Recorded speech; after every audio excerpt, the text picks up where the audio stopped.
في خاطري يا شاغلا فكري يا هاجسي سبح معي في سجدة الوتر يا هاجسي في خاطري يا شاغلا فكري يا هاجسي سبح معي.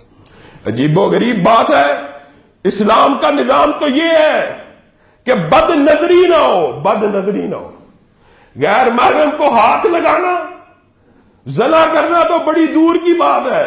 نبی کریم صلی اللہ علیہ وسلم نے فرمایا جو بندہ کسی غیر محرم کو ہاتھ لگاتا ہے اس کے جرم کے بدلے کی سزا جو اللہ نے دینی ہے، اللہ نے، اگر اس کو معلوم ہو جائے نا یہ جرم کتنا سنگین ہے اور مجھے کتنی بھیانک سزا ملنے والی ہے، تو وہ بندہ کیا کرے پتہ نا حدیث کا؟ وہ بندہ اپنے سر کے اوپر کیل رکھے گا اور ہتھوڑی مارے گا، کیل دماغ میں گھس جائے. وہ اس بات کو زیادہ پسند کرے گا اس بات سے کہ اللہ رب العزت اسے جو دردناک عذاب دینے والا ہے.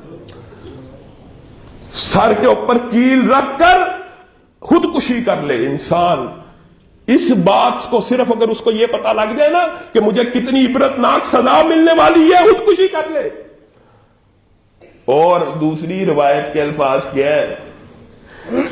اگر اسے معلوم پڑ جائے یہ کتنی دردناک عذاب والی حرکت ہے تو اپنے جسم کے اوپر لوہے کی کنگیاں چلوا دے. لوہے کی کنگیاں کیا مطلب؟ کہ لوہا اس کے جسم کے گوشت کو اپنے ارد گرد لپیٹتا جائے، پورا جسم ختم ہو جائے. وہ اس بات میں خوش ہوگا اس عذاب سے بچنے کے لیے جو عذاب اس کو ملنے والا ہے. ہم نے ان باتوں کو معمولی سمجھ لیا ہے. اللہ رب العزت نے زنا کی جو سنگینی عذاب ہے یہ طویل موضوع ہے. انشاءاللہ کوشش کریں گے صحابہ کی، خلفائے راشدین کی زندگی کے بعد رمضان سے قبل اس موضوع کو بھی چلایا جائے. لیکن اس کے دباچے کے طور پہ ایک بات سنیے، صرف ایک روایت اگر انسان کو یاد ہو جائے تو انسان کی زندگی بدل سکتی ہے. یہ جرم اتنے بھیانک ہیں، اتنے خوفناک ہیں. نبی کریم صلی اللہ علیہ وسلم نے کہا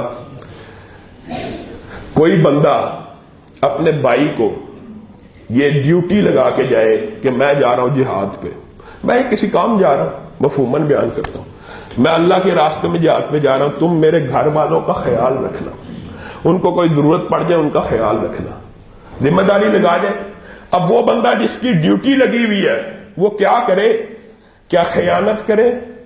کیا معاذ اللہ اس کے گھر والوں کو ہاتھ ملائے یا اس کی گھر والی کے ساتھ کسی غلط کام میں مبتلا ہو جائے؟ نہیں، صرف کیا کرے وہ اس کی گھر والی کو اس طرح کے جملے کہے کہ جس سے گھر والی کے ذہن میں یہ خیال پیدا ہو یہ بندہ جتنی ذمہ داری لگی تھی اس سے بڑھ کر مجھ سے کر رہا ہے. کیا مطلب؟ یعنی صرف یہ کہ باجی میرے ذمہ کوئی کام، میرے لائق کوئی خدمت، وہ بتائے جا کام ہو جائے، اور بتلائیے میں اور کیا کر سکتا ہوں. اچھے طریقے سے اس طرح گفتگو کرے کہ اس کی بیوی کو اندیشہ ہو، یعنی اس طرح کی گفتگو کرے کہ جس سے اس کے دل میں صرف یہ خیال پیدا ہو کہ یہ بندہ مجھ سے اوور کر رہا ہے، جو اس کی ڈیوٹی میرا خامد لگا کے گیا تھا یہ اس سے کچھ بڑھ کے کر رہا ہے، یعنی اس کے دل میں صرف یہ خیال پیدا ہو. تو نبی کریم صلی اللہ علیہ وسلم نے کہا کل قیامت کے دن ان دونوں بندوں کو سامنے لایا جائے گا اور جو ذمہ داری لگا کے گیا اس کو کہا جائے گا یہ وہ بندہ ہے جس کی تو نے ذمہ داری لگائی تھی لیکن اس نے اس ذمہ داری میں تجاوز کرتے ہوئے ایک شیطانی پتا کھیلا تھا، تیری بیوی کے دل میں کوئی چور خیال پیدا کرنا چاہا تھا، یہ تیرے سامنے کھڑا ہے، یہ اس کے نیکیوں کے پہاڑ ہے، جتنی نیکیاں چاہتا ہے اس سے لے لے. اور نبی کریم صلی اللہ علیہ وسلم ارشاد فرماتے ہیں جس دن انسان ایک ایک نیکی کے پیچھے بھاگ رہا ہوگا کیا اس دن وہ اس کی کوئی نیکی چھوڑے گا؟ صرف اتنی سی خیانت کرنے پہ اللہ رب العزت اس کی ساری نیکیوں کو اس بندے کے سامنے پیش کر دے گا. تم نے اور میں نے اس جرم کو معمولی سمجھا ہوا ہے. یہ اتنا ہولناک جرم ہے، نہ انسان کے ایمان کو ضائع کر دیتا ہے بلکہ کئی دفعہ انسان کو مرتد بنا کے مار دیتا ہے. صالح المؤذن کا مشہور واقعہ ہے. نیک لڑکا، یہ ایک ایسا تیر ہوتا ہے نظر کا جو چھوڑتا انسان ہے لیکن گھائل اور زخمی بھی انسان ہوتا ہے. سوچتا یہ ہے کہ شاید یہ غیر محرم عورت گھائل ہوگی، یہ غیر محرم میری نظر کا شکار ہوگا. نہیں، تیر بھی خود چھوڑتا ہے، شکار بھی خود ہو جاتا ہے. صالح المؤذن 16 برس تاریخ میں واقعہ ملتا ہے، 16 برس، بعد میں 18 برس. عمر اس کی 20-21 برس تھی. بعض روایات میں آتا ہے کہ 16 برس تک اذان دی، 16 برس تک اقامت دی، 16 برس تک تکبیر اولیٰ مس نہیں کی. ایک دن چھت پہ چڑھا، کیا دیکھتا ہے؟ پیچھے عیسائی پادری کی بیٹی ہے. اصل میں چاہیے کیا تھا؟ اسلام کا کلیہ اپنایا جاتا تو کوئی خطرہ نہیں. نظر پڑ گئی، نظر کو جمانا نہیں، نظر کو ٹکانا نہیں، نظر کو ادھر روک نہیں لینا، نظر کو نیچا کر لینا. آج ہمارے معاشرے میں عجیب و غریب قسم کے آلات ہیں. ہاتھ میں موبائل ہے، فیس بک ہے، واٹس ایپ ہے، کس کس قسم کے فتنے ہیں، کہنے والا اور سب سننے والے. چاہیے کیا؟ عورت کی تصویر غلطی سے اگر آ گئی ہے فوراً ڈیلیٹ کر دی جائے. ہوتا کیا ہے؟ ادھر نظر ٹک جاتی ہے، رک جاتی ہے. یہ جو نظر کا رکن ہے یہ فتنے کی ابتدا ہے. صالح المؤذن نے اس عورت کو دیکھا، چاہیے تو یہ تھا نظر کو جھکا لیتا، واپس آ جاتا، فتنے سے بچ جاتا. نظر ٹک گئی، جم گئی، دل کے اوپر اثر ہوا، محبت پیدا ہو گئی، خود ہی شکار ہو گیا. پیغام بیچتا ہے، شادی کرنا چاہتا ہوں. نیک تھا، پہلی فطری طور پہ خواہش نکاح کی آئی، شادی کرنا چاہتا ہوں. شادی تو مسلمان ہے، ہم عیسائی ہیں، شادی کیسے ہو سکتی؟ شادی کرنا چاہتا ہوں. اذان بھی چھوٹ گئی، بیمار رہنے لگا، شادی کرنا چاہتا ہوں. ایک شرط ہے، اپنے مذہب کو تبدیل کر لے، میں تو اس سے شادی کر لوں گی. اعلان کرتا ہے میں مذہب کو تبدیل کرتا ہوں. بیاہ کے لے کے آتا ہے، سیڑھیاں چڑھتا ہے، پاؤں پھسلتا ہے، مرتد ہو کے مر جاتا ہے. ایک نظر کی وجہ سے ایمان گیا نہیں، اسلام بھی گیا، دین بھی گیا. مرتد ہو کے ساری زندگی کی عبادت ختم ہو گئی. لوگوں، یہ فتنہ چھوٹا فتنہ سمجھا جاتا ہے، اور افسوس کی بات یہ ہے ہمارے حکمرانوں کا طرز عمل کیا ہے. اس بارے میں بھی احتجاج کیا جائے، سیاست کر رہے ہیں. اللہ کا خوف کرو. کیا میں کوئی سیاست دان نہیں ہوں، لیکن اگر کوئی بندہ ایشوز کی سیاست بھی کرتا ہے تو کیا حرام ہے؟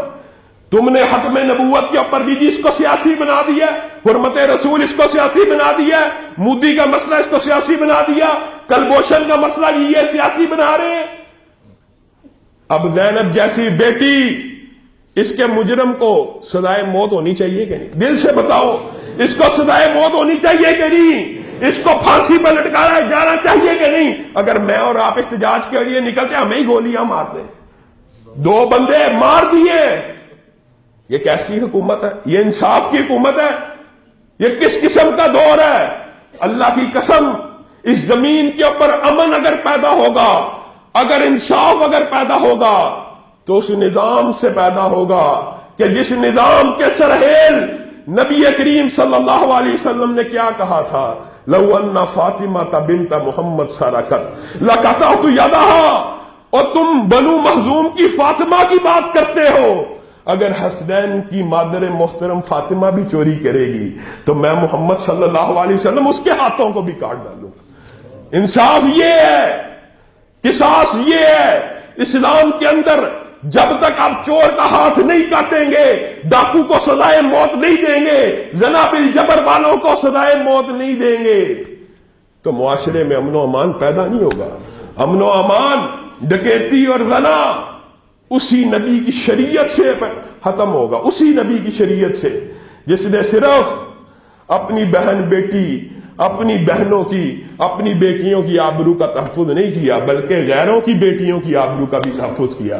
پتہ ہے نا یہودی گنڈے، ایک مرتبہ اپنی مذہب کی عورت کی عزت کے در پہ ہو گئے، اس نے بڑے واسطے دیے، میں موسیٰ کو ماننے والی، میں تورات کو ماننے والی۔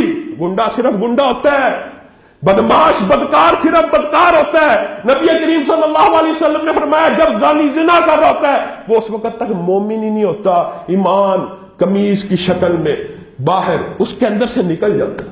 اس نے بڑے واسطے دیے، چھوڑ دو، ان کے ہاتھ بڑھتے چلے۔ یہودی لڑکی ہے لیکن اس کے دل میں خیال آتا ہے اللہ کی قسم اب اگر مجھے کوئی بچا سکتا ہے تو وہ بچا سکتا ہے جو کائنات کی ہر بیٹی کو فاطمہ کی نظر سے دیکھتا ہے۔ کہا واہ محمد آؤ، اے محمد صلی اللہ علیہ وسلم، آپ کے در عالی کے سامنے میری عزت کو لوٹا جا رہا، وہ محمد جن کو کبھی اللہ نے کالی کملی کے لیے یا ایھا المدثر کہا، کبھی یا ایھا المزمل کہا، نبی کریم آج وہ چادر زمین پہ گھسیٹتے ہوئے تیزی سے باہر آ رہے ہیں، اس یہودی بیٹی کے سر کے اوپر ڈالتے ہیں اور کہتے ہیں مدینہ میں میرے ساتھ رہنے والی ہے یہودی لڑکی، تو کسی یہودی کی بیٹی نہیں بلکہ محمد صلی اللہ علیہ وسلم